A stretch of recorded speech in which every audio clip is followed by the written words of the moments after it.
Okay, hello and welcome back.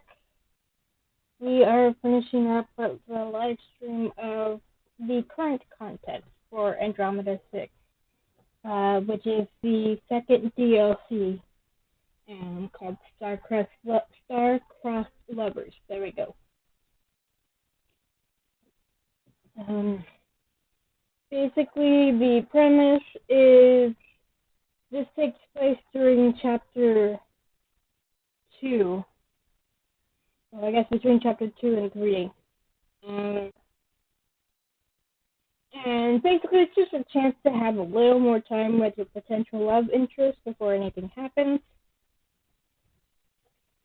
And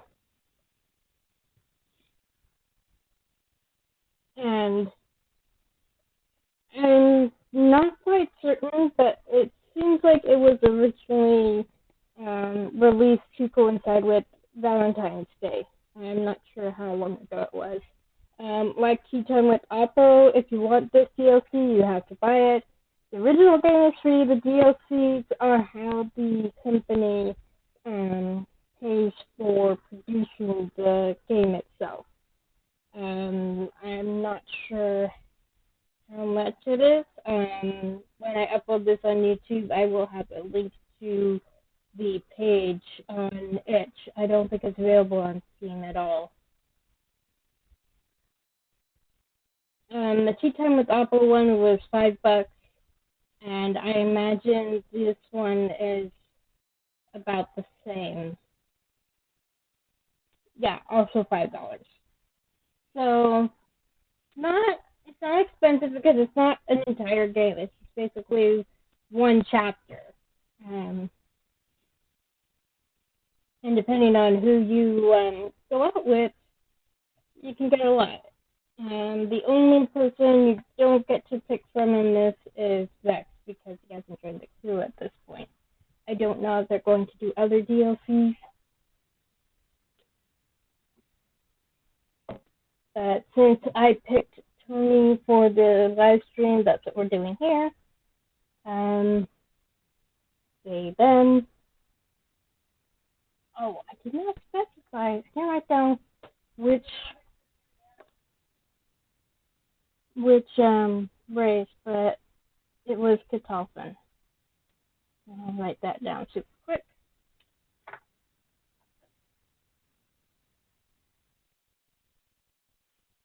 So, jump right into it. Hang on.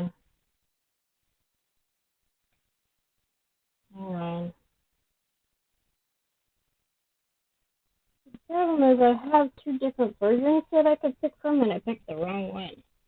One sec.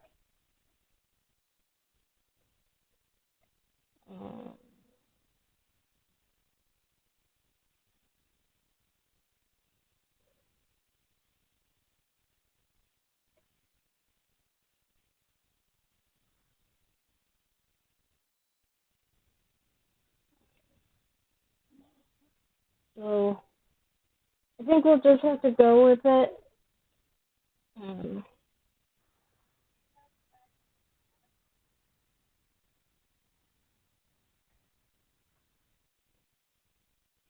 Anywho, we'll just go with it for now. Because I don't have time to mess with it. Not while I'm streaming.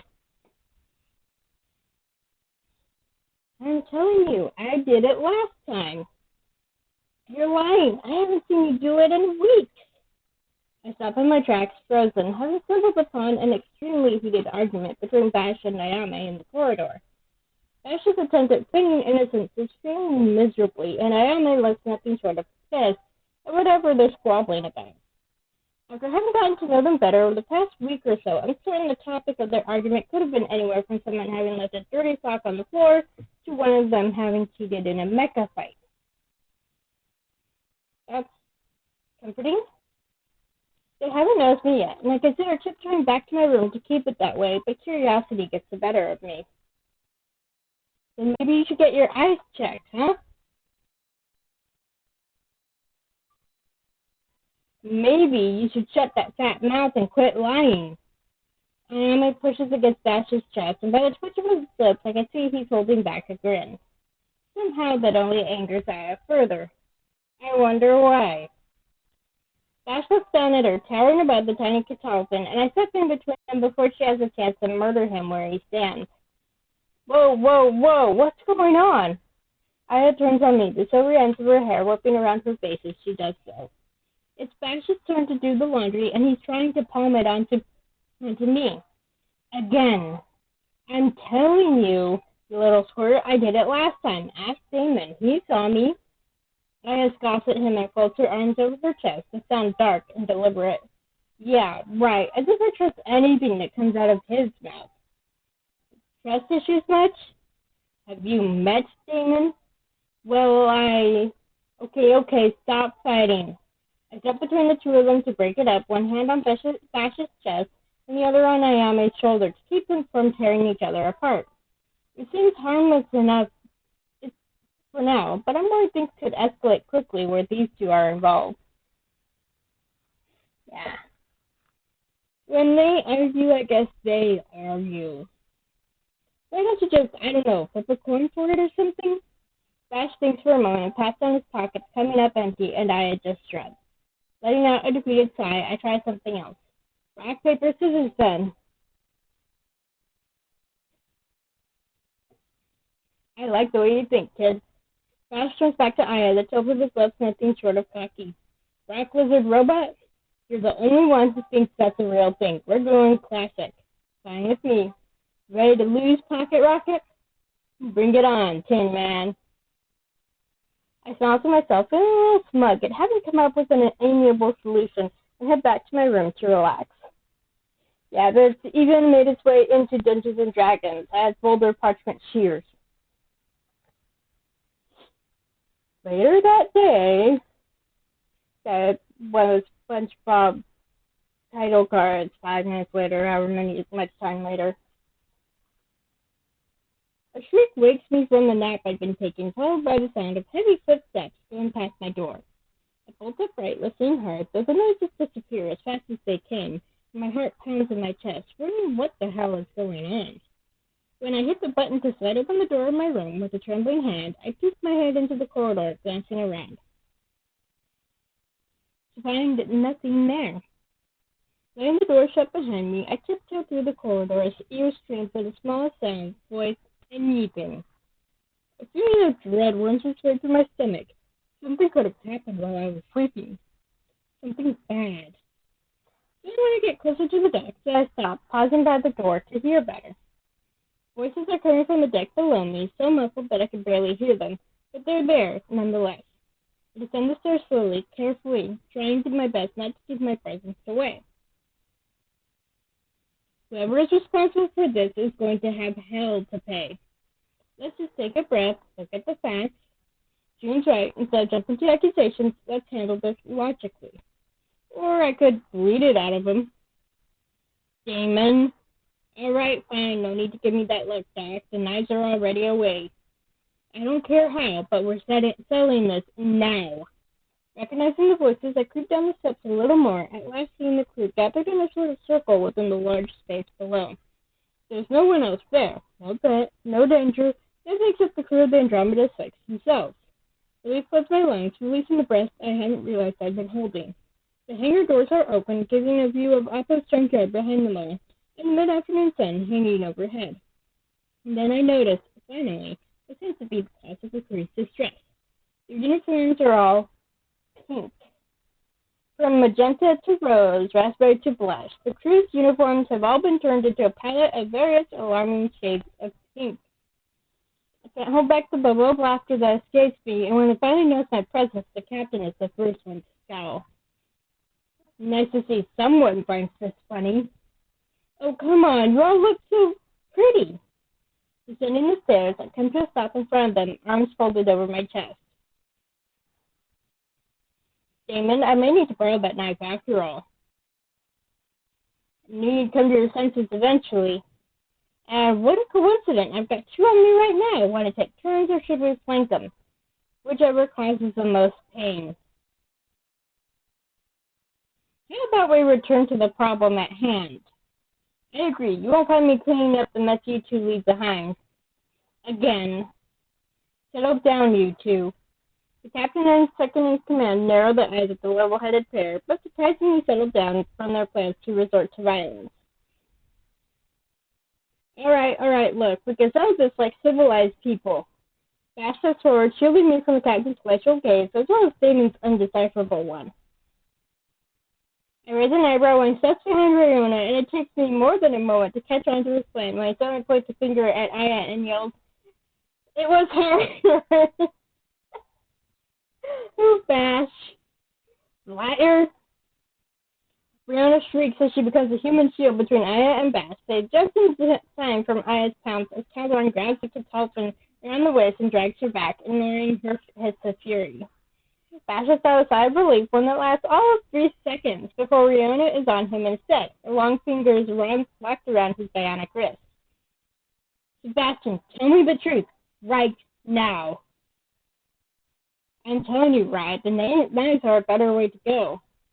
At Dana's snarky input, Rihanna and Calderon exchange a look, and a wave of amusement washes over me beside them, trying to rein in a bunch of badly misbehaved children. Well, there's no way in hell I'm going to be seen out there wearing this. I don't know, Cal. I think it kind of suits you. Keep calling me that, Damon, and I'll make you regret it. Promise?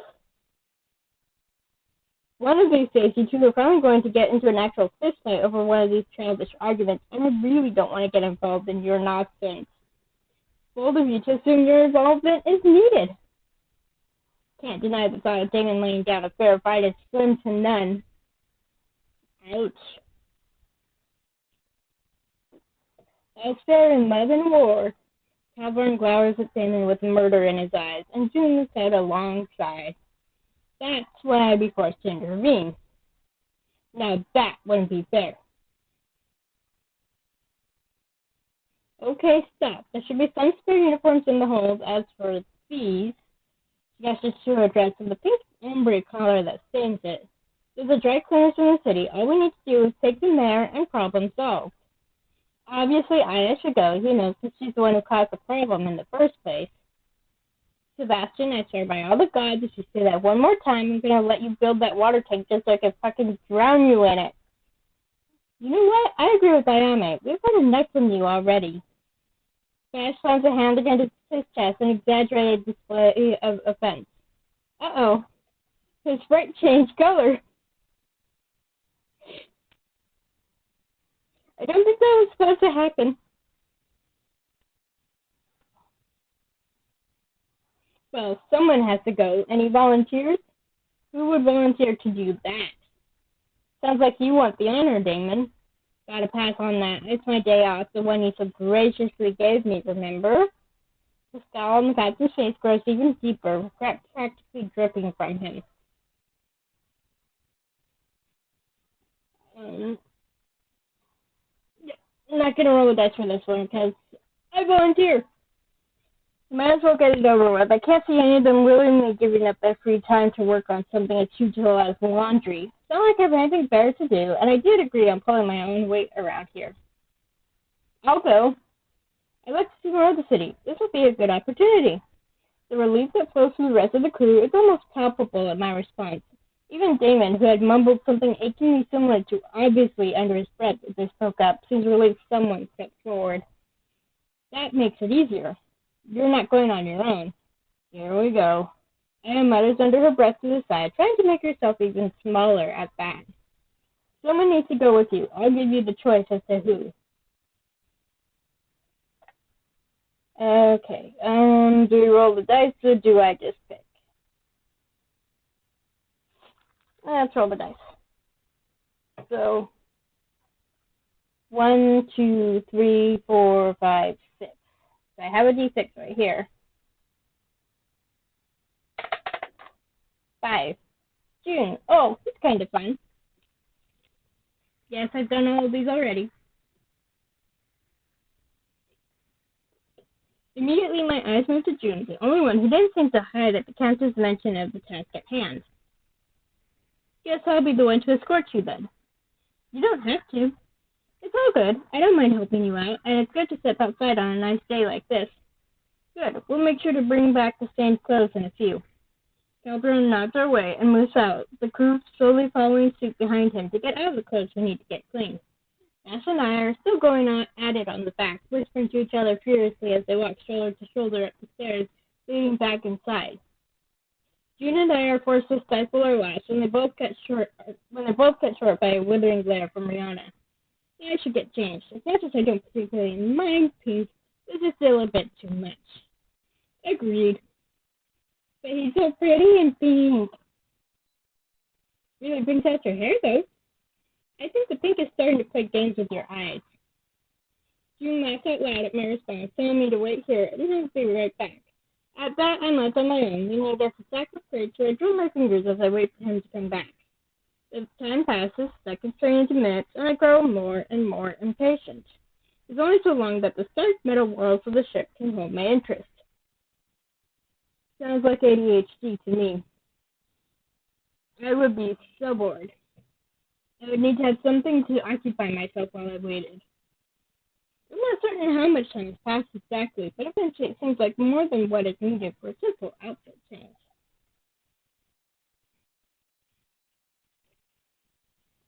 Pushing myself off the crates, I carve my way through the docks towards where I last saw June, checking every door on the way before coming to stop in front of a small door located on the far wall. There's no response when I knock, but I can't think of any other place where he could have entered to get changed. So, this is going to give you one of the possible CGs. And if you walk in, they're wearing less clothes than if you wait a little, knock harder. Since it's June, we're going to go ahead and walk in. Not even being sure he's in the room, I push the button next to the door and step in, expecting to find yet another empty room on the ship. Not what I was expecting. And this is why I went ahead and walked in. Just look at this.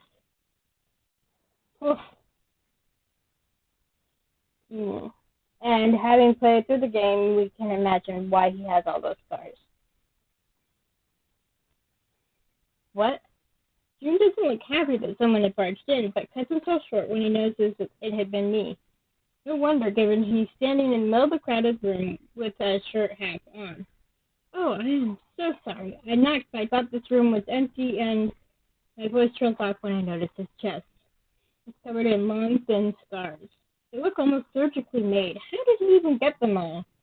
We know, but at this point in time, we don't. And why is it that he is so fit when I've never even seen him training? Whenever I see a new side of his, my mind gets filled with countless questions. June may not mean to, but he definitely seems like one of the most secretive members of the crew. It's okay. Sorry it took so long. I'll be done in a moment. He looks incredibly embarrassed to be in this position, awkwardly fumbling with the sleeve to try and get his arms through. You're gonna flirt? Seems to be having some trouble with that shirt. I might as well be useful since I so rudely barged in while he got changed. Let me help you. Without sparing a second thought, I closed the distance between us and proceeded to put my hands on his arms, trying to slide the sleeves in, as it got terribly tangled from his struggle. June tucks in a sharp breath when my hands grazed his skin, shivering briefly under my touch. Sorry. I mumble an apology as I untangle his sleeves, helping him slide them on without much hassle. Once I'm done, I realize I'm face to face with a very shirtless June, and he is breathtakingly handsome. We'll give him that. Sure, he is scarred, but it doesn't take from his beauty in the least. If anything, it's part of who he is. It makes me want to kiss every single one of them, to know their story, to know how he feels, how his muscles feel under my touch. Don't be. I'm sorry you had to see me like this. June's voice cracks a bit at the end, and it's enough to make my eyes snap up to his. He gives me a small smile. The way seeing them breaks me. Shame, sadness, guilt. I'm glad I did. Quite the sight, I'd say. Blush. Look at that blush. It might not have been the best thing to say, but I really enjoyed seeing him shirtless. I could compliment him for hours, but it doesn't seem like he wants to talk about that. So, next time you need help getting dressed, be sure to call me. June looks like he might just burst up in flames, and once I let go of him, he's quick to don his vest and holster, making his way to the door. I'll let you know the next time I have a wardrobe malfunction. One can see he's trying to sound serious, but the way his cheeks still flare up make it clear he's still bashful about our proximity. Our arms brushed softly as I walked through the door, held open by him, and it's with a smile on his face they lead me down the hall. Might not have been much, but I'm glad he's smiling now. So you get a similar situation with everyone else. If you don't barge in on him and he just knocks harder, he's still in a similar position. He just got an undershirt on over his chest, so you don't see the bare chest. June and I walk in comfortable silence through the corridors, with him thankfully taking the lead, as I'm positive I get lost making my way down to the docks. Again, that is. How far is the dry cleaners? Not that far. It should be just a few minutes past the Outpost Club. It seems to be a nice chilly day outside. Maybe we won't even get to break a sweat on our way there. I can't help but share a sigh of relief with him at the thought as we enter the docks. Las Vegas was dauntingly hot last time we were outside. I'm not sure it would be a good idea to walk under the scorching sun carrying that laundry on our backs. The docks are much more crowded than when I first came here, it seems. It seems Oppo's crew had already loaded some boxes in here.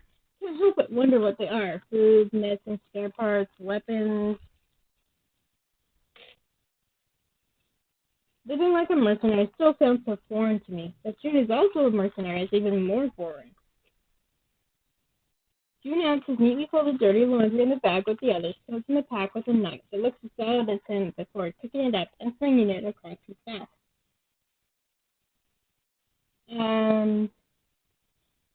Okay, we're gonna roll a dice. Odd number, offer to help. Even number, thank him. Yeah, it's a 1, so we're gonna offer to help. Letting him do all the heavy lifting wouldn't be fair at all. We should split the load. You shouldn't carry it all on your own. The bag must be super heavy. It's actually pretty light to me. He sounds sincere, and well, it's clear how strong he is. But still doesn't feel right to do nothing to help. So, let me help. I don't want you to think I'm lazy. Don't worry, I don't think you are. This is just no hassle for me at all. Please, allow me.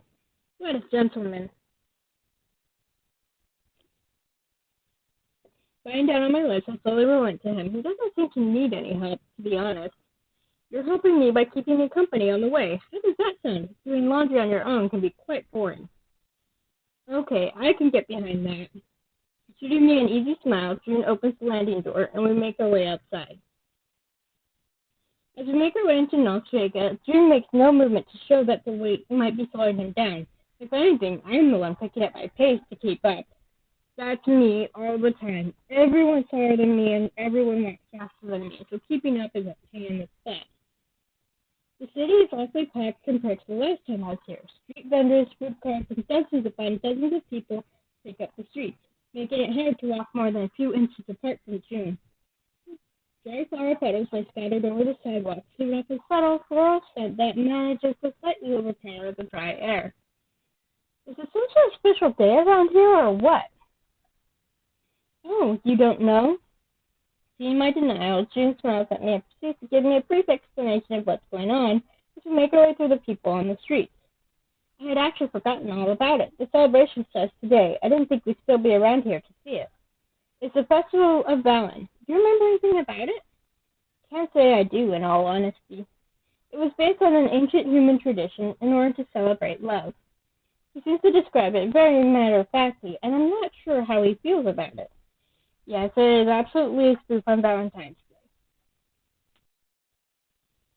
Day. Okay. Odd number first option, even number second option. 3. It sounds like fun, if you're in love, that is. It's interesting. Want to take a look around? Somehow it doesn't sound like he actually appreciates the celebration. I can look around while we make our way to the dry cleaners. Wouldn't want to be late and give the captain a heart attack. June guides me to be in front of him with a hand between my shoulder blades. Easier to make sure you don't get lost while you look around. Can't argue with his logic, and it's reassuring to know June will be right behind me while we make our way through these streets. I keep wanting to pull a critical roll and go, make it my way! Because that's what they do. They're assholes. Yes, I'm having fun messing with my dice. If there's anyone I'd rather have at my back while in Las Vegas, it truly is June. All around us, people are dressed mostly in pink, red, and white. Beautiful Kitalphan with wicker baskets throw handfuls of dried petals through the air, and human and alien children run through the streets with long sticks emitting pink and purple smoke. The air smells sweet, like sugar and cinnamon, and when we pass a food cart, I can see it's filled with all sorts of sweets, cakes, and desserts, some oddly shaped and of dubious ingredients. June makes quick and easy work of guiding me, and I almost wish she'd slow down a bit, just so I could take in everything going on at once around us. I must admit, I'm far too distracted by the decorations and activities to focus on our task, the idea of spending the day enjoying these festivities becoming appealing to me. After a few minutes of crowd weaving, we enter a side street lined with several colorful and marked stalls. With a small gasp, I realize these are gaming stalls. It seems June notices my reaction as he slows down his pace and steps up next to me with an amused expression on his face. I take it these caught your eye? No point in denying it, is there? Not with the way your eyes widened and your mouth popped open. Let's take a walk in front of them. We can check them out on our way. Had I not already been smiling from the atmosphere around us, June's words would have certainly snatched the smile from me. So it's with a light heart that I walk, okay, I'm practically skipping by this point, towards the stalls. I wish I could keep a straight face or poised behavior, but the lights, the sounds, the laughter around us, I have no memory of ever being in such a fun place, and I'm loving it. The first line stalls encompass activities such as whack-a-jacko, with cute little mecha rodents popping up and down from their holes, fishing with magnetic poles, cartooning, naloxone, snow tigers racing, a whole range of diverse and eye-catching games. Yeah, so if you've seen Carney games, that's exactly what this is describing. I never really got into doing that sort of thing, mainly because I just didn't have the money. And honestly, I'm pretty sure most games are rigged. Spending the rest of our day playing around here doesn't sound half bad, but we still have a job to do. So my thoughts are interrupted by a squeal coming from one of the stalls up ahead. There's a couple of teenage girls in front of a shooting stall, and they look so focused on their targets. It's almost funny. As we get that's slight typo there. As we walk closer to where they stand, their conversation grabs my attention. This is so hard. I know, but look at this stuffed Yasna bear. It's huge. I like this. They're girlfriends. Yay! You really want it, don't you? The other girl nods enthusiastically, and it's with a laugh that the girl picks up the heavy-looking shotgun from the stall, takes aim at the moving targets in the back. I noticed June had stopped by a stall and took an interest in an intricate lizard mecha on display, which reminds me, didn't he own a pet lizard? Funny I didn't run into it yet. Maybe it stays locked in his room? I should ask him later. Yes. If you will recall, that lizard is Lizzie. Dispelling my thoughts for a bit, I stepped closer to him, yet my attention is drawn back to the girls on the next stall. The girl with the shotgun doesn't seem to be having an easy time with the targets, as the way her brow furrows is any teller. After taking several shots at the targets, the semblance on both their faces fell, a defeated air taking hold of them. I'm sorry. It's okay. I shouldn't have insisted on getting the main prize. But I didn't get any prize and ran out of credits. Taking her hand, the other girl smiles at her. I'm just happy you tried. Oh, isn't that sweet? It doesn't seem to do much for either of them. I could tell she really wanted the stuffed bear, but they walk away hand in hand with a small smile, taking a seat on a bench just across the street. My chest tightens for them. I wish there was something I could do. It's supposed to be a happy day. Did something catch your eye? June comes up next to me, and a light comes on in my head. I'm pretty sure I would be useless trying to hit those targets, but maybe I can see the gears in your head turning from here. What's wrong? Nothing's wrong, but you're good with guns, aren't you? What? I mean, yes, I guess I'm okay. Why? With a sheepish look on my face, I point to the stuffed bear on the next stall, and June's face slowly shifts from shock to understanding. Oh, you want that? He's not wrong. I wonder if I should go out and tell him it's not for me now or what. Unsure of what to do, I merely nodded in response. June chuckles and leads me to the stall, eyeing the gun on it with mild interest. Excuse me, how many do I need to hit to get that yes on bear? All of them. Want to try and get one for your partner, yes? Oh, we're not. All of them hardly seems fair, but yes, please. What? I have some questions for Mr. Gunslinger over here, but when I shoot him an inquiring look, he shrugs it off, as if it would have been too much trouble to correct the Archno running the stall. Without a word, the Archno takes the crutch from June and hands him the shotgun. It's not with little surprise that I watched how expertly June seems to handle the gun, and even less when he takes aim with an easy smile on his face and starts firing, and hitting every single target. Okie dokie. So, obviously we're picking between the third options, just like in the main game. So, odd number first option, even number second option. It's a 4, so second option. How did you even do that? They were moving.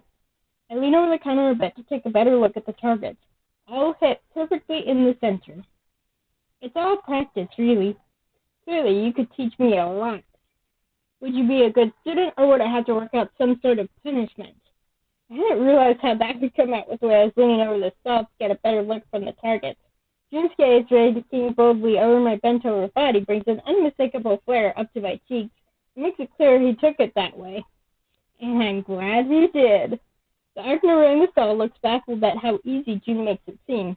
Even I am, because as much as I had known he was a gunslinger from the crew, I had never actually seen him take a shot. And I didn't know why he was in charge of firearm training. Sooner than I expected, June puts down the gun with a proud smile on his face as he looks at the Archno. That was tough. Liar. Could we please get the stuffed bear? Yes, sure. It's the stuttering Archno that hands us the prize, and June hands it over to me as we walk away from the stall. Here you go. Happy Valens. The buzz that creeps on his cheeks makes me feel terribly guilty for letting him think it was for me, and I'm tempted to keep it for myself. And so I spot the girl on the bench with wide eyes looking at the stuffed animal in my arms. June clears his throat, getting rid of the blush on his face. I'm finally going to start decorating your room? Actually, I didn't really want to get this for me, you see. Oh, you wanted a different prize? Shaking my head, I proceed to explain to him what had transpired earlier, and the surprise on his face is clear. Okay. Again, gonna roll the dice. Odd number first option, even number second option. It's a 1. I'm sorry, I didn't mean to put you through all that trouble, only to...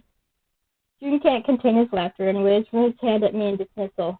There's no need to apologize, really. If anything, I think it was great of you to think of them. You could have told me. I wouldn't have minded helping out. Sorry. Really, there's no need. Today's a celebration of love, and that is a kind of love just as valid as any other. Thank you. There's not just one kind of love. There's all kinds of love. Love isn't necessarily romantic, and even that isn't necessarily physical. Compassion for strangers is still a form of love. Exactly. He is right, and that he's not mad at me is a relief. I'm not sure why I had thought June, of all people, would get mad at that. He did save me from Goldus when he hadn't even known who I was, after all. Shall we give this to them? Sharing a smile, we make our way towards the girls, and the one who won the stuffed animal pokes the girl next to her as we approach, curiosity and a tinge of hesitation clear on their eyes. Excuse me, sorry to bother you, but my voice fades a bit under the scrutiny, which June notices, cutting in when it seems like I'm about to be swallowed by embarrassment. I reckon barging in their date out of nowhere with the prize they were trying to get had been a tad more overwhelming than I had anticipated. We saw you two by the firing cell earlier, and it seemed you were after the stuffed Jasmine bear. Would you like to have it?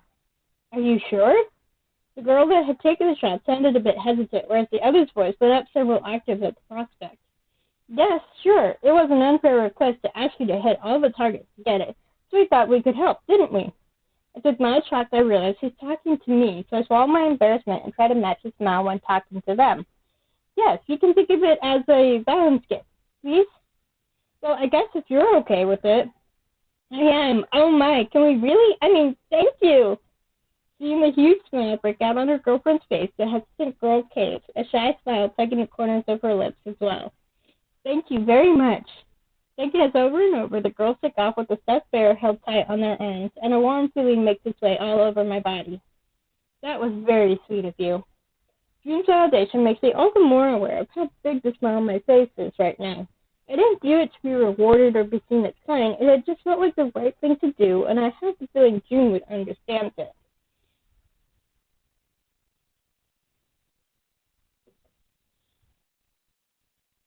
Thanks, I'm just glad what a beautiful and joyous young couple. My response is interrupted by an elderly voice coming our way. We turn to find an old lady coming towards us from the nearby stalls. She's dressed like a fortune teller, draped fabric and golden beads, making her look even more the part. Oh, we're not. It's a tradition to kiss under the boughs of a myrtle tree during the festival.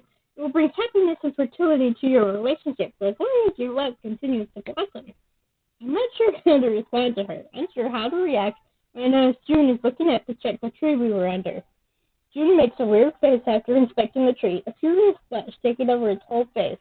I assume it is indeed a myrtle tree, and a snort escapes my lips when he looks back at the old lady like she's mad.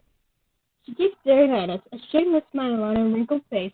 When neither of us makes a move, her eyebrows knit together in disappointment. It's tradition! Give the handsome man a kiss, won't you? Not rolling dice on this one. Gathering courage from who knows where within me, I turned to June before I changed my mind. The blush on his cheeks is surely a match to my own. It only makes him look even more adorable. I lean in, brushing my lips against his cheek briefly, his warm skin sending tingles down my body as I pull back. His mouth pops open and a sound pops. I can't bring myself to look at him anymore. The realization of what I had just done settling in my stomach like a swarm of crazed butterflies. The old woman, apparently pleased, continues to wander down the street in search of another innocent bear to attack. Sorry. You don't have to be. It was nice. Nice? Oh, great. He hated it. Apparently noticing the way my face fell at his words, June turns me to look at him, his white eyes doing nothing to ease the full blush on his cheek. I liked it. A lot. His last words came out muffled, and I can't quite make them out. But when I opened my mouth to question him, June's quick to turn around and interrupt me. We should get going. We're going to be late. A small chuckle escapes me, but he's right. My lips are still tingly and warm from that kiss, which regardless of how chaste it was, June got me hot. The touch of his skin fresh in my memory, I can only hear my hammering heart as I follow June down the street. After a couple of hours, and quite the struggle with an old and almost broken washing machine, we walk out of the dry cleaners. Stretching my arms over my head, I let out a yawn, thinking back on the activities we took on earlier with a fond smile. Thinking back on the guts that had taken me to kiss June's cheek still makes my heart skip a beat, and I'm not sure what that means. Not like we had talked about it since, but it's still there. Still here, hanging over our heads. Looks like we spent all day out. He's right, it's already nighttime, and all we meant to do was step out for a couple of hours and get the laundry done. I guess we had a good time, I guess. That ought to be worth getting an earful from the captain when we get back. I know at least I had a good time when my mind inevitably drifts back to the kiss. It's a struggle to keep from reaching up and touching my lips. It feels weird thinking about it this much. It hadn't meant anything special, I'm sure of it. Didn't I tell you before? What? The Azizi's smile had shifted into that forsaken grin of his makes my head spin. The kiss. I liked it too. Saying nothing else, June adjusts a tack of freshly pressed laundry over his shoulders and heads off to the ship. It takes me a few moments to shake whatever he meant by that off my mind and jog after him. He couldn't have possibly meant it like that, could he?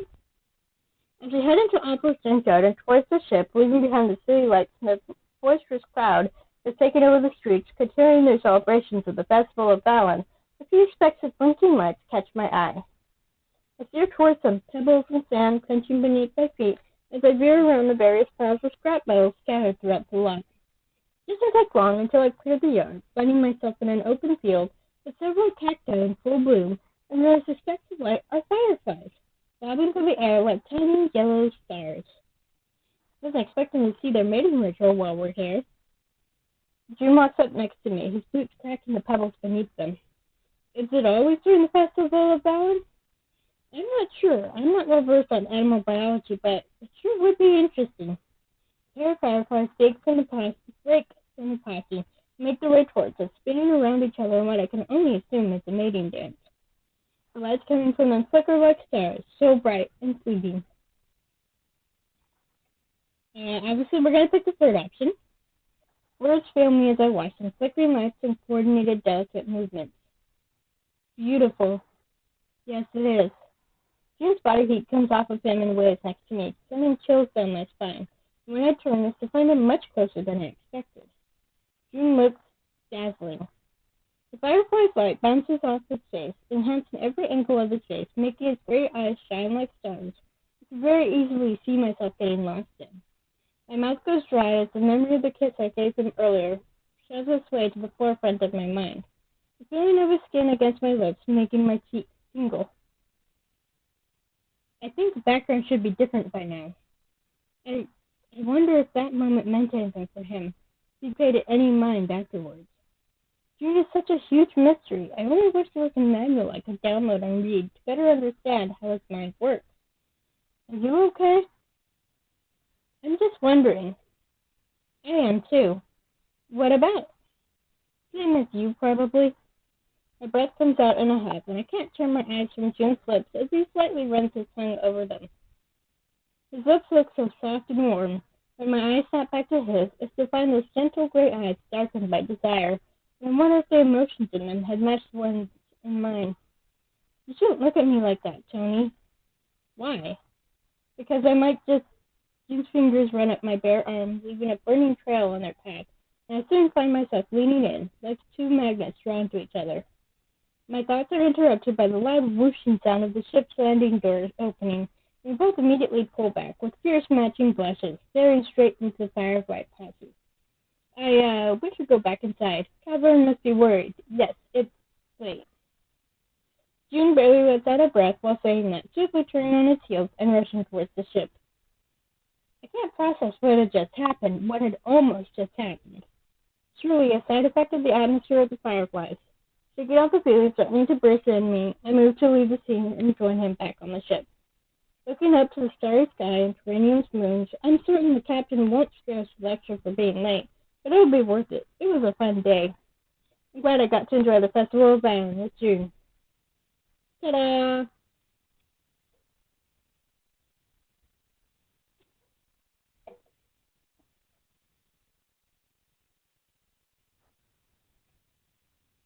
So gallery. So yeah, here's the June CG. And here he is if you don't walk in on him.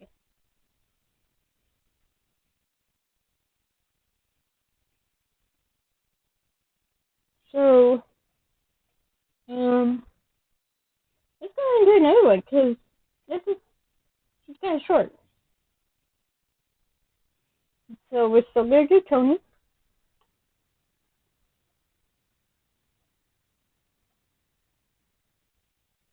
I'm going to go ahead and skip to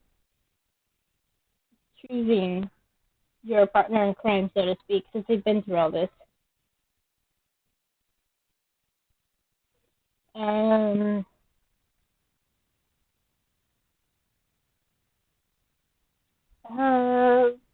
Let's choose between Aya and Riona. So odd number Aya, even number Riona. That got cocked. 1. Aya. Almost without thinking, my gaze falls upon the shrinking pilot to the side, and a defeated sound comes out of her mouth when she notices. That settles it. Caroline turns to the rest of the crew, and Aya turns to me. Let's get out of these hideous things and gather them here so they can get it done. I'm glad you enjoy my company, but to do laundry? Come on, Tony, why me? Because you did it. Shut up before I make you do it all on your own. Bash goes silent as he leaves the room after Caldron with Riona on tow. June throws just a sympathetic smile before leaving, and soon we're alone on the docks. Well, no point worrying about it now, huh? Sure, sorry, you were just the first person that came to mind, so don't sweat it. I kind of knew that she's coming. At least I get to go with you. The way she phrases that makes me suspicious. Aya, who won rock, paper, scissors earlier? Who do you think won? Anyway, be right back. Just let me get out of these and I'll meet you here. I know she doesn't give me a straight answer, but before I can question her again, she gives me a quick wink and saunters off down in the hall. I'm left on my own, leaning against a stack of crates where I drum my fingers as I wait for her to come back. Time passes, seconds turn into minutes, and I grow more and more impatient. Though so long that the stark metal walls of the ship can hold my interest. Yes, as you can see, some of the dialogue is recycled. Okay, I'm not going to read that because you've been through this.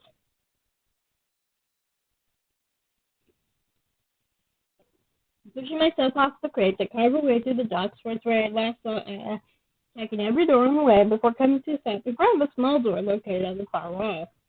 There's no response when I knock, but this is the only place left for her to be. So she would have had to walk past me to leave the docks. We're going to knock harder this time. Is she even in this room? Hello? Aya? No response comes from the other side, and I can't help but wonder if she's just ignoring me, or if she's truly not in here. I've already gone over all the rooms I could think of around here. This has to be it, but then... Oh. Ayami? It's Aya! Crap.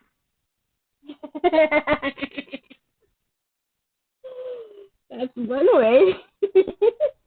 Realizing it's becoming easier and easier to understand how she operates. The little chuckle out of me. At least now I know where she is. Can I come in? Yeah, sure. No point in hiding out anymore.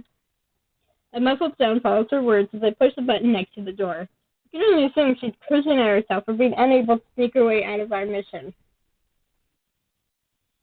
I'm still changing her clothes when I walk in, taking off her awesome pink jacket. See, if you walk in, she's not wearing the shirt underneath. You see her bra. So I was like, well, we'll do it one way and then the other way. Oh, sorry, I didn't realize you were getting changed. I about then just gotta take this jacket off, but apparently not only did it turn pink, it shrank. You mean to tell me you didn't sneak into a storage room to hide? A sneaky smile twists her lips for a moment, and a smug expression seems swiftly replaced by a quite dubious shock. I would never! You sound about as believable as Damon when he says that. Okay, now that's just mean. I like to believe I'm a better actress than him when it comes to acting. Sorry, thank you very much.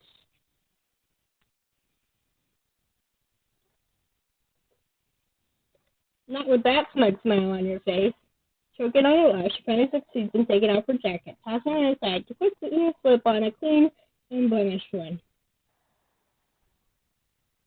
Can you really blame me for hiding? Doing laundry is so boring. Well, you sort of brought it upon yourself, so you can't prove that. Why would I cause trouble to myself? You saw how much trouble I was having with that thing just now.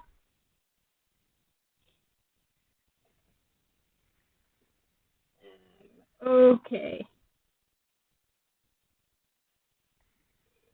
Okay, so we'll just see what role I get, because I kind of want to pick a specific one, but I just want to see what I get when I roll the dice. 2. Okay, we're going against the dice. She still had an undershirt on, but that cleavage couldn't be hidden if she tried to, and I don't think she did. I see. With cat-like grace, Ayame steps towards me, getting close enough that with that slightest lean of her body, my eyes have become unable to settle on her face without dropping to her chest. Her protruding floods my senses when I breathe in, and I can't tell if my body is burning out from embarrassment or something else entirely. Soft, slender fingers make their way over my arm. A chill runs over my body, causing my eyes to snap back up to hers. I find myself trapped in the violet ocean. My eyes are up here. I'm sorry. Not that I mind the attention, but you just look like you ended up tangled with our laundry from how pink you are. What, a little cleavage is too much for you? I certainly hope not. Okay, we're gonna go back and pick that other one. Cause it's been a while, so I wasn't sure which one was which. The corners of my lips twitch up at her words. You can always count on Aya to try and make it seem like she's an innocent spud in a mean world where she's anything but. Sure I did. That terrible jacket had Derek just shrink on its own. See, I knew you'd see it my way. You should just throw it away. Yes, that one would tie as well. You can ditch it too. You expect me to just walk around in a lame black shirt? Of course not. That one suits you. I could just give up shirts altogether. Oh, you just want to idle at me then. Under her watchful gaze, I take a step forward, earning a slight twitch on her already raised eyebrow. We're close enough that the hitch on her breath is noticeable, her chest rising and falling at an almost uneven rhythm as I close in on her. You don't need to be shirtless for me to watch you, but it would make for quite the interesting addition. Aya's cheeks turn beet red. It's a struggle to keep a straight face at that. Such a bold and brazen woman, yet so endearingly easy to fluster. What would you do if I were to take you up on that? What wouldn't I?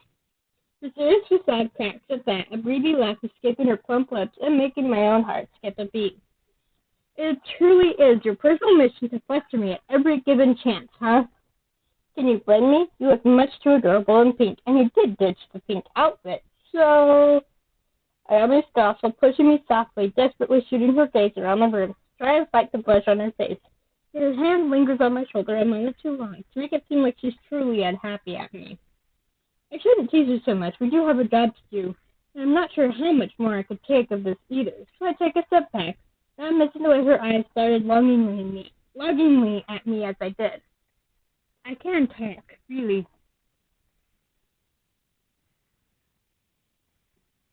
Are you done teasing me?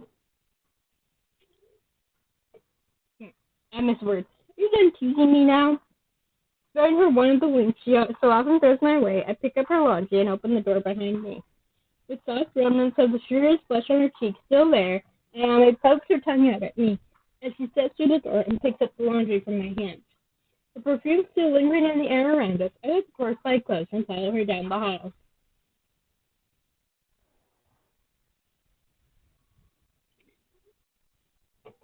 As we make our way through the corridors with Naomi sliding in random comments about the ship, I can't help but wonder just how far it is we're going.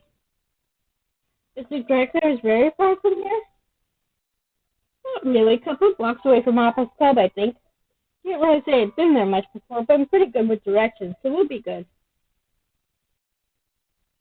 It would be lie to say I've been worried about getting lost with her as a guide. She is the pilot of the ship who sets the direction. It's pretty hard to beat, in my opinion. Well, being pilot of a ship is very different from navigating on the ground. Just saying.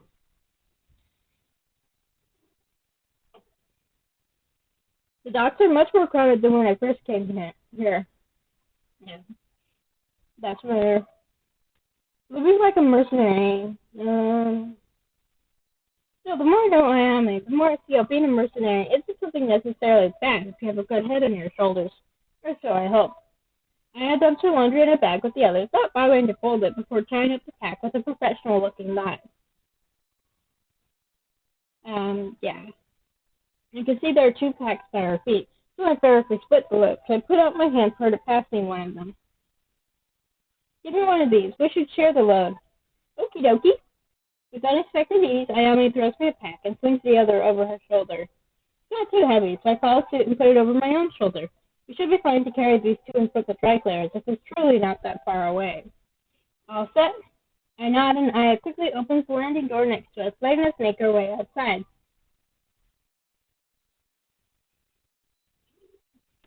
Okay, the music is a little too loud. There we go. Having trouble hearing myself. I just sit back on my back as we make our way into Nostrega, the ship being landed on a small strip behind one of Appo's shops. The city is awfully packed compared to the last time I was here.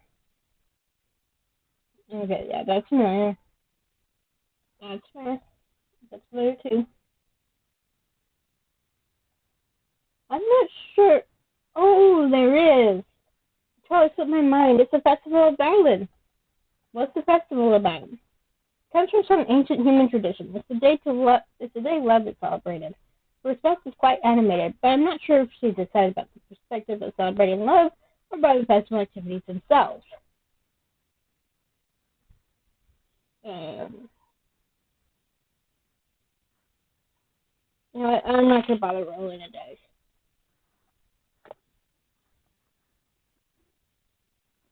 This is like a cool festival if you're, well, in love. What? Hell no. You don't need to be in love to enjoy the festival. There are so many different things to do. Should we take a look around? It's clear that Aya's trying to contain herself while talking about the festival, and I can't deny I'm intrigued. Should we take a look when we make our way to the laundry shop? Deal. Ayame and I walk shoulder to shoulder through the crowd, her head darting from side to side as she points out the main spots for me. Look, in that street they have the game stalls. On the plaza over there we have several food carts, and over there, she certainly enjoys her festival. I can't think I'd find anyone better to guide me through it, if only for her excitement as she speaks. All around us, people are dressed mostly in pink, red, and white. Beautiful Kitalphan women. Okay, that's familiar. That's familiar too. Aya is quick to guide me through the streets and groups of people, every time drawing me more and more into her festival vibe.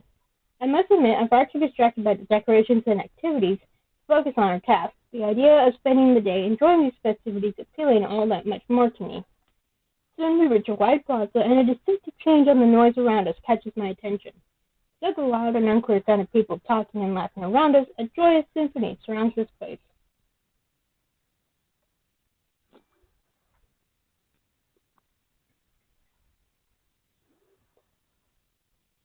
Sorry about that. I just finished my soda. Look! Look! I look for the spot Ayame is pointing to, and I'm surprised to see a parade going on right in the middle of the plaza. No wonder it caught her eye so easily. Let's take a closer look. The smile on Aya's face is rivaled by none, as she takes me by the hand and drags me along. It's not that I particularly mind, though. Hadn't she been the one to get closer, I'm certain I would have asked her if we could take a closer look. There were all kinds of people in it, children around them, smoke sticks in hand, giving the whole parade an almost ethereal look. Everyone had a pink, red, or white garment on, some with extravagant hats in the shape of hearts, stars, or moons, and they all danced freely to the song. No rehearsed choreography, no calculated movements, just dancing. The band is standing point on the parade, drums and triangles and all sorts of instruments I can't recognize from the distance, working in perfect harmony to create a song that fills the spectators.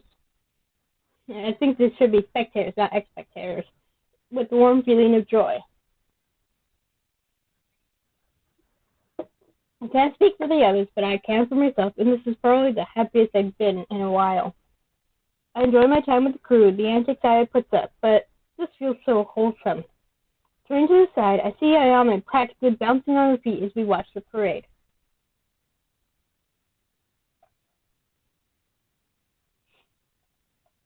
I'm not sure if she's holding back on my behalf, but keeping her from dancing isn't something I plan on ever doing. Can I have this dance? I thought you'd never ask. Without giving me time to prepare, Ayame takes the hand I offered her, pulls me closer to the dancers, a smile as bright as the sun above us on her face. It's clear to me that my movements are as well executed as hers. The weight of the laundry pack on my back hinders me slightly, despite seeming to have no effect on her. But her enthusiasm is contagious. Sooner than I expected, I'm letting loose, surrendering myself to the beat, the sound of our laughter mingling with the music, the people from the parade dancing around us. Song after song we dance, spinning and jumping and laughing. The back of my shirt has started sticking to my back with sweat, but it's not a deterrent. The energy of this moment, the joy comes from people around us, the bliss I can see in Aya's face. I could dance for hours like this. Unfortunately, my body doesn't agree with my mind, and eventually I get far too tired to keep up with Ayame. Hey, Aya, I'm going to go take a seat over there for a while. That sounds like a good idea. Let's go. I wasn't expecting her to follow me, but I won't complain about the company. We swiftly make our way towards a large bench to the side of the plaza, still close enough to the parade that we can enjoy the music, but far enough to be able to talk without yelling. Damn, I haven't had that much fun in a long time. Really? Yeah, I mean, I go out, I have fun, but that was so freeing. Do you know what I mean? The thrill of that dance still courses through my body. No rules, no limitations, nothing holding us back. Just us and the music, our bodies moving on their own free will. I do. Almost makes you wish they held the Festival of Valor more times a year. Is it a yearly festival? Yep. Celebrations and dates vary a bit from planet to planet. It's all got the same vibe overall. Curious about how each planet celebrates this day, I'm about to ask her when a mid-aged couple walks up to us. Excuse me, would you mind if we sat next to you? Sorry to bother, but this is the only free seat by the shadow. Oh, yeah, sure. We thank Ayame and take a seat next to us. They seem to be married, a human woman and a Kitalphan male, still very much in love with their eyes and the way they hold each other's hands says anything. That parade was incredible, but I'm exhausted now. I don't think I'm young enough to keep doing this anymore. Nonsense, you're never too old to enjoy dancing, especially on a parade like that. It's what I tell her every year. Oh, please, I know I'm well past my prime age by now, and I'm fine with it. But still, it makes it harder to keep up the pace like you two were. Well, I am maybe, but I was about strapped to my knees if I didn't take a seat here. What matters is if you had fun, no matter how long you could wax on your feet. I'm tired too, you know. You still look like you could run a marathon after that. I'll say, you truly do, dear. It's very kind of you to keep your partner company despite that. Oh, we're not. Honey, it's not polite to assume two people are a couple just because they're alone together. Oh, right. I'm sorry. It's okay. We do look great together, huh? The woman lets out a laugh, leaning a bit further against her husband's shoulder. That you do. That you do. Want to head home now, honey? We should stop bothering them now. You're truly not a bother. Don't worry about that. They seem like a kind couple, one I wouldn't mind sitting and talking with, but the woman seems very tired, and the man isn't faring any better. Yeah, thanks for the chat.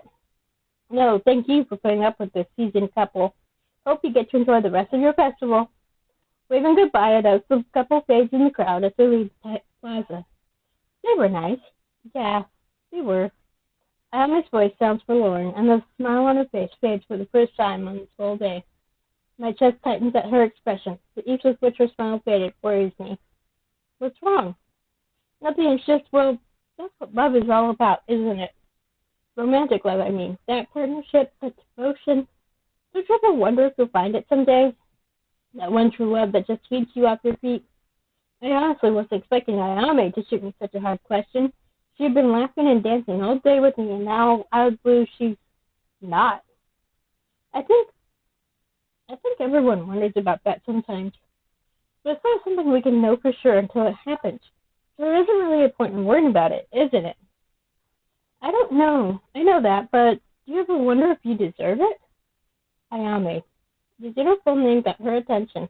The sadness on her eyes replaced by surprise at the change in my stance. Taking her hands in mine, I looked straight into her eyes. I don't know anything about me to answer that, but I know you. Anyone would be lucky to have your love, to have you. Damn, how can you even say those things with a straight face? But, thanks. Naomi chuckled softly. She attempts to make a joke out of it, but the spark of happiness on her eyes gives me hope that at least part of her took my words to heart, and that's enough for now. And I think there's a slight misapprehension. I mean, Ina says, do you ever wonder if we deserve it? And that's the thing. It's not about deserving something. Because when someone loves you, they are the ones who decide if you're worth it. It doesn't matter if you truly are. They think you're worth it. They think you deserve their love. And just accept it. Especially if you love them back. But that's not to say if someone loves you, you should love them back. Because there are some people you say are not worth it. But it's your choice who is worthy of your love. They don't decide it. You decide who gets your love. And hopefully, whoever you decide on decides to reciprocate. I don't know if I'm making any sense. I'm not planning on falling in love with anyone myself. But it's fun to pretend. It's fun to play at it. Squeezing my hands gently, Ayami jumps up on her feet, shaking off all remnants of sadness from her features. So, want to go for another round, or should we? What a beautiful and joyous young couple. Ayami is interrupted by an elderly voice coming our way, and we turn to find an old lady coming towards us from the opposite side of the parade. She's dressed like a fortune teller, draped fabric and golden beads, making her look even more the part. Yes, it's the same woman that you encountered with Jimmy. You encounter her regardless of who you're with. Oh, we're not. It's tradition to consider the boughs of a myrtle tree during the festival. It will bring happiness and fertility to your relationship for as long as your love continues to blossom. I'm not sure how to respond to her, unsure how to react, but I noticed Aya looking up to check the tree we were under. Naomi chuckles as she inspects the tree, a soft blush taking over her cheeks. I assume it is indeed a myrtle tree, and a snort escapes my lips when Ayami looks back at the old lady like she's mad. Yes, this is why that couple from before thought we were together. She keeps staring at us, a shameless smile on her wrinkled face. When neither of us makes a move, her eyebrows knit together in disappointment. It's tradition. Give the pretty lady a kiss, won't you? Of course we're going to give her a kiss. Gathering my courage from all the way down on my toes, I turned to Ayame before I changed my mind. The smile on her face is nothing if not the opposite from the furious blush taking place on my cheeks. It only makes her look better. I lean in, placing a quick, soft kiss on her cheek, her soft skin sending goosebumps down my arms. Her expression shifts into one of utter shock, and I'm unable to look at her anymore. The old woman, apparently pleased, continues to wander down the street in search of another innocent terror to attack. I'm so sorry. If you wanted a kiss, you just had to ask. I'm so sorry. We speak over each other, and when I turn to look at her again, I see her doing the same. Her skin bathed in crimson blush, now a rival to my own. Was it, well, unexpected for one? Not really, but oh great, she absolutely hated it and will kill me in my sleep, or I wouldn't mind having seconds. The words came out on a crazy slur, and I was barely able to catch what she said. But I did, and it only made my blush intensify. I'm not comparing you to food, despite you being quite the... we should go. Yes, laundry. This way. Not waiting for a response, Ayami turns around and starts walking down the street, stopping for a moment to grab my wrist and pull me along when she notices I hadn't gone after her. A soft smile tugs at my lips. I hadn't imagined it. She liked it. She wouldn't mind seconds. My lips still warm from her skin, I can't help but be entertained that despite how bold Aya is, a simple kiss on the cheek had been enough to throw her out of her orbit. Her fingers burn against my wrist, but I gladly follow her down the street. After a couple of hours and quite the struggle with an old and almost broken washing machine, we walk out of the laundry shop. Stretching my arms over my head, I let out a yawn, thinking back on the activities we took on earlier with a fond smile. Still gets my stomach to backflip as I think of the kiss I gave Aya, and I'm terrified to understand why it's that. We haven't talked about it since, but I can't get it out of my head. Oh crap, it's already nighttime. She's right, it's already dark outside. Calderon is going to throw a fit. All we were supposed to do was step out for a couple of hours and get the laundry done. Hey, at least she had fun. Totally worth getting an earful from Calderon. I know for a fact that I had fun. Not only did we enjoy ourselves with the dance on the parade, but my hand twitches to touch my lips to reassure myself that it actually happened, that I had truly kissed Aya.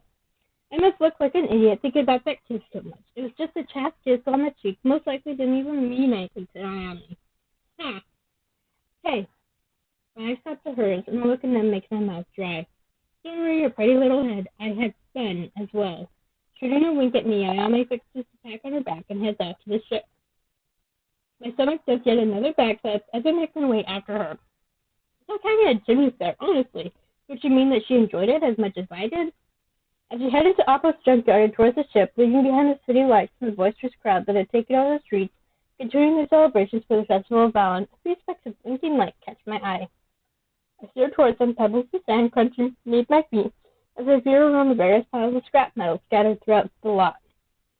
It doesn't take long until I've cleared the yard, finding myself in an open field with several cacti in full bloom, and I suspected light are fireflies, bobbing through the air like tiny yellow stars. I had no idea these little critters made it during this time of year. Okay. There's supposed to be a different background. Last time I played, I don't know why it's still this background, but it's the same background as the memory from Opera Tea Time, where Oppo proposed to Riona. And Oppo shows it to their character before taking it back to their place. I said their place. Emily walks up next to me, pebbles cracking lightly under her boots. Is it related to the date chosen for the Festival of Valor? I don't think so, but honestly, I'm terrible at biology. I'm a physics person. A pair of fireflies break from the posse and make their way towards us, spinning around each other in what I can only assume is a mating dance. The lights coming from them flicker like stars, so bright and fleeting. Without noticing it, I turn to look at Ayame as her flickering lights surround us. And I don't regret it. Ayame looks gorgeous under the firefly's lights. The white highlights on her hair looking almost fluorescent, the shadows enhancing the angles of her face, and her smile is enough to knock the breath from my chest. They're so pretty. They're not the only ones. Aya turns to me, blinking slowly as she too seems to take in the effect the fireflies have on my own features. My lips ache at the memory of the kiss I gave her earlier. Her soft, warm skin against my lips is not a sensation I'll so easily forget. Did that mean anything to her? Did that simple kiss make its way to the front of her mind at least once since then? Why do you seem to be thinking so much right now? I can't stop thinking about what? You know. I'd like you to tell me yourself. The way she says it makes my knees weak, and it's a struggle to keep myself from falling under the pressure of her gaze, and the sweet perfume coming from her. Her plump lips look so soft. Ayame bites down on her lip, just enough to make me wonder what it would feel like to bite on them myself. You only stare at something this long if you're interested in getting a taste, you know? And what if I do? Ayame takes a step closer to me, our chests almost touching each other. She looks at me with hooded eyes, shining bright under the moon and the fireflies. Then I'll just have to. We're interrupted by the loud whooshing sound of the ship's landing door opening. We both immediately pull back with fierce matching blushes, staring straight into the firefly posse. To walk us both back inside, yes. I'd hate to get you in trouble with Calderon, and yeah, let's go. We're bothering the fireflies. Maybe. Are fireflies even capable of being bothered? Fuck, I'm rambling. Let's just go. Ayame barely caught her breath while talking, and immediately turned around, straight off to the ship. What would I have done if we weren't interrupted? Rubbing my eyes, I tried to erase the memory of what had almost just happened from my mind, quick to follow her back in the ship. Looking up to the starry sky and Terranian's moon, I'm certain the captain won't spare us a lecture for being lame. It'll be worth it. It was a fun day. I'm glad I got to enjoy the Festival of Valor with Aya. Whew. Okay, and that's it. I'm not going to do another one because my voice is giving out. Yeah, so that was fun. So obviously I'm streaming these on Twitch and then uploading these to YouTube. So if you're watching this on YouTube, if you enjoyed watching these playthroughs, please like and subscribe. I'm not quite sure what I'll do next. I have a few options in mind. I'd hoped that a few of the games I've been waiting to be released would be released soon, but they're not. When they definitely push the release date back to next year, which I'm fine with that. Because if it means that they can do a good job with the development of the game, I am down with that. Just means I have to wait a little longer, that's all. There's another game that's it's pretty much finished. They're just waiting for bureaucracy, I guess. But there is another game by someone it's their very first game and they released it on Itch. So that's probably what I'll play next week. Let me see if I remember what it is.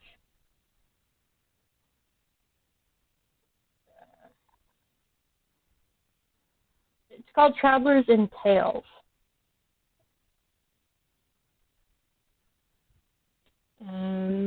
By Gray and Right.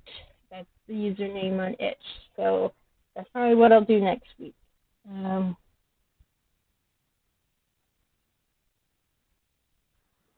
So until then, have fun, and see you next time. Bye.